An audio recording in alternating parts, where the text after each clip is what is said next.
Bonjour, je vous propose une série de petites vidéos sur la relation de l'humanité avec ces outils que sont les armes. Alors pour commencer par le début, je vous propose de revenir à l'origine des temps, je veux dire, aussi loin que nous ne pouvons pas nous rappeler. Depuis toujours, donc, l'homme a porté des armes. Dès lors, qu'il lui est venu à l'esprit d'aménager des galets, ou de tailler et durcir du bois, et qu'il a eu l'idée de les conserver, il a porté ses armes. Entendons-nous, il les portait, dans l'unique but de se défendre. On parle de gars, qui pouvaient rencontrer, à tout moment, au détour d'un buisson, un ours des cavernes, un tigre à dents de sabre ou un auroch. Vous savez, le genre de vache folle de 3 mètres de haut. Qui a déjà croisé un taureau moderne, de 2 mètres, comprendra, dans ces conditions, vous vous armeriez vous aussi, si vous le pouviez. Et puis ce petit rajout, au bout des mains, a fait grimper d'un coup les humains dans la chaîne alimentaire.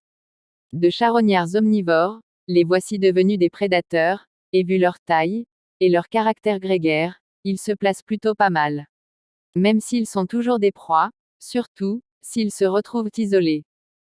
D'autant, qu'il leur arrivait aussi de tomber sur des espèces du genre galette, comme cette espèce de paresseux géant. Imaginez, un garde-manger de 4 tonnes de barbac, pas bien agile, perché dans un arbre. Si vous êtes chasseur-cueilleur et que vous avez les armes adéquates, vous touchez le jackpot. Vous imaginez bien, que ces paisibles créatures ont disparu, dès qu'ils ont rencontré notre charmante espèce. Une fois qu'une idée est lancée, rien ne l'arrête. Les hommes, dès ce moment, se sont tous mis à porter et perfectionner leurs moyens de défense. On parle de temps très long, alors je vais faire des sauts. Une fois qu'ils ont vraiment perfectionné les armes de chasse, et donc, qu'ils ont commencé à mieux maîtriser leur environnement, les hommes, en se multipliant, ont rencontré un nouveau problème, eux-mêmes. Quand on ne se croisait que très rarement, on était méfiant, ça pouvait dégénérer, on était prêt à se défendre, mais au fond ces échanges étaient un risque nécessaire et certains codes ont dû se mettre en place, créant des communautés culturelles élargies, de groupes, parfois éloignés, mais susceptibles d'échanger, plus ou moins pacifiquement.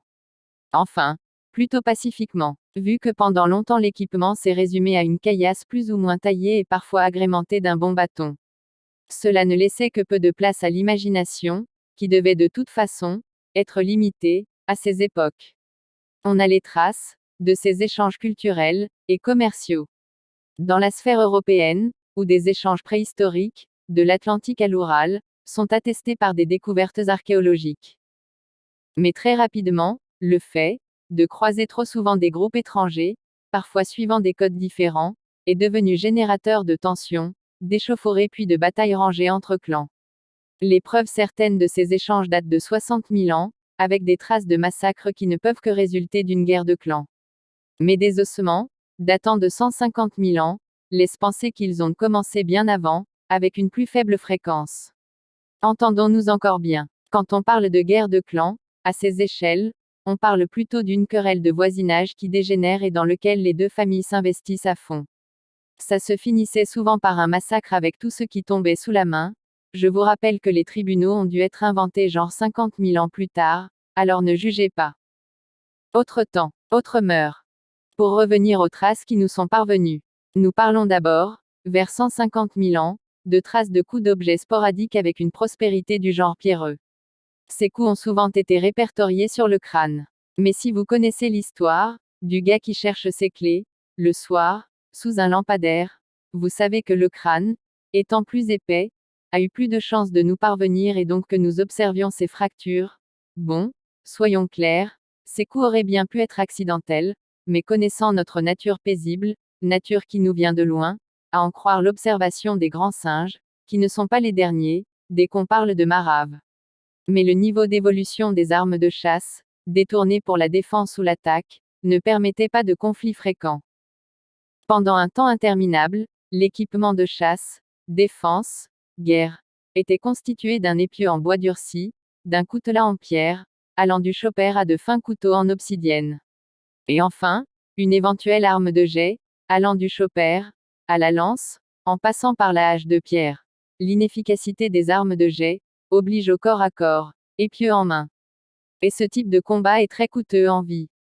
Que ce soit pour l'assaillant ou le défenseur. Donc, Pendant encore longtemps le port de ces armes bien visibles avait un effet dissuasif.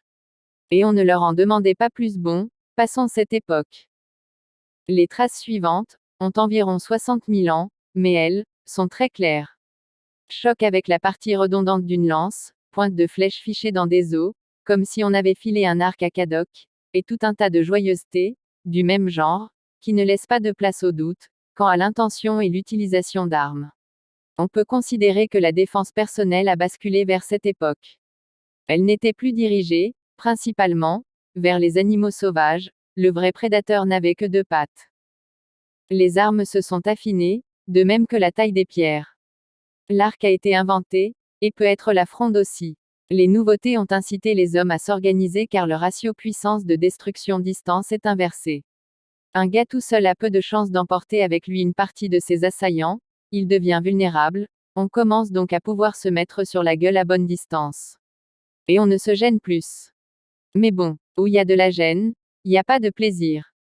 Voilà, ça faisait bien 15 000 ans qu'on avait découvert la marave. Avec un plaisir, toujours renouvelé, et là, c'est le drame. Un petit génie a inventé le lanceur. Une arme terrifiante, pour l'époque, la seule, de cette époque, encore utilisée aujourd'hui. Imaginez une arme qui projette des lances très précisément, jusqu'à 75 mètres.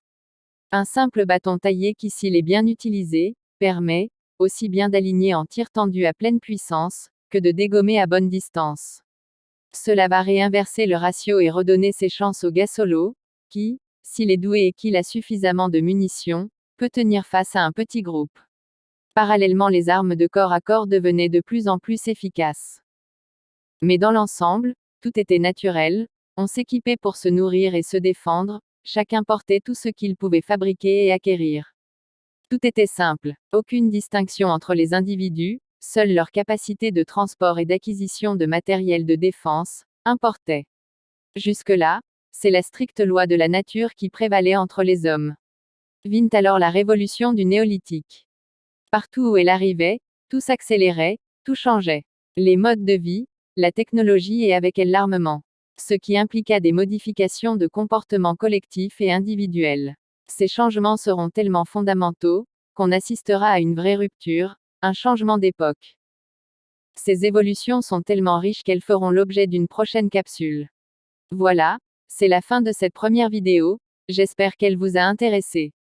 N'hésitez pas à dire ce que vous en avez pensé, dans les commentaires. C'était Histoire Armée, à la prochaine.